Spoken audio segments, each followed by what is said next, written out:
So ఇక్కడ హైదరాబాద్ ఎంత crowd వచ్చారు కదా, నెక్స్ట్ ఇట్లా ప్రొటెస్ట్ ఎట్లా జరగబోతుంది? ఇది వీళ్ళు ఊరుకున్న ప్రజలు 10 సంవత్సరాల తర్వాత ఒక్కసారి బయటకు వచ్చారన్న. లక్షల మంది ఢిల్లీ జంతర్ మంతర్లో అక్కడి నుంచి సంసద్ మార్చ్కి తరలి వెళ్ళారు. 10 సంవత్సరాల నుంచి, దాదాపు 2014 నుంచి ఎప్పుడు ఏం జరుగుతున్నా అందరూ ఇట్లా కళ్ళు మూసుకొని కూర్చున్నారు. కానీ ఫస్ట్ టైం విద్యార్థులు అందరూ కలిసి తరలొచ్చారు. ఇది ఆగేలా లేదు, ఇది ఆగకూడదు కూడా.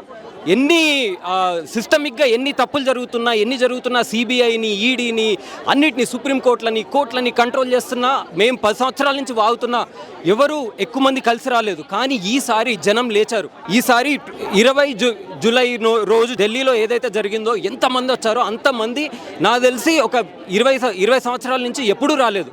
అంతమంది వచ్చాక, అంత రెస్పాన్స్ వస్తున్నాక పీపుల్ అండర్స్టూడ్, జనాలకు అర్థమవుతుంది.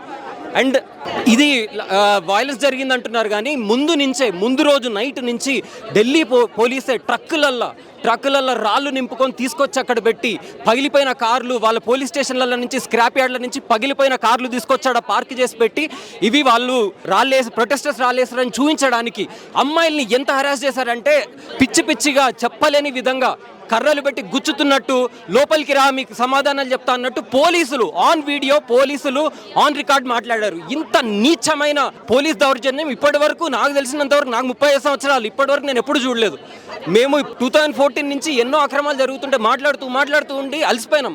కానీ ఫైనల్గా అది అంటారు, శ్రీశ్రీ అంటాడు, జగన్నాథ రథ చక్రాలు వస్తున్నాయని వచ్చినాయి. ఫైనల్గా ఈసారి జగన్నాథ రథ చక్రాలు వస్తున్నాయి. ఈ భూకంపం పుట్టిస్తుంది. తప్పకుండా ఈ మోదీ, అమిత్ షా వీళ్ళ ప్రభుత్వం దిగుతుంది.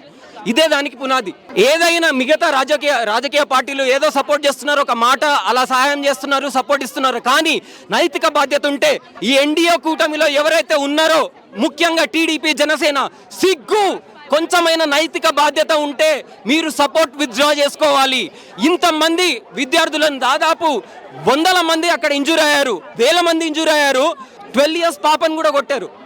ఇంతమంది ఇంజూర్ అయ్యాక వీళ్ళు సపోర్టు, వీళ్ళు ఏం మాట్లాడినా సరే, బండి సంజయ్ కొడుకుని 9 రోజులు అరెస్ట్ కాకుండా దాచిపెడితే, మొన్న నారా లోకేష్ అంటున్నాడు ఆయన తర్వాత లొంగిపోయాడు అది ఇదని. కాదు, 9 రోజులు దాచిపెట్టారు. System is protecting every minister. Dollar దాదాపు 100 రూపాయలు అవుతుంది, పెట్రోల్ 120 అయిపోతుంది దాదాపు. ఉల్లిపాయలు ధర పెరుగుతుందంటే ఉల్లిపాయలు తినమంటున్నారు. ఫ్లైట్లో యాక్సిడెంట్లు అయితే ఆ మినిస్టర్కి ఏం తెలియదు. ప్రతి మినిస్ట్రీలో అక్రమాలు. People can not take it anymore. అందుకే ఫైనల్గా కళ్ళు తెరిచింది ఈ సమాజం. మంచిది ఈ రీల్సే చూసే సమాజం అనుకునే వాళ్ళు రీల్స్ చూసే చాలా మంచి పని అయింది. ఎందుకంటే ఆ చెత్త న్యూస్ ఛానల్స్, గోధి మీడియాలో ఏది చూపించట్లేదు. ఈ రీల్స్ వల్ల నిజాలు తెలిసి ఇంతమంది బయటకు వచ్చారు, లక్షల మంది బయటకు వచ్చారు. ఇది ఆగదు. ఇంకా తప్పకుండా ఈ ప్రభుత్వం కూలిపోతుంది, మళ్ళీ రాదు.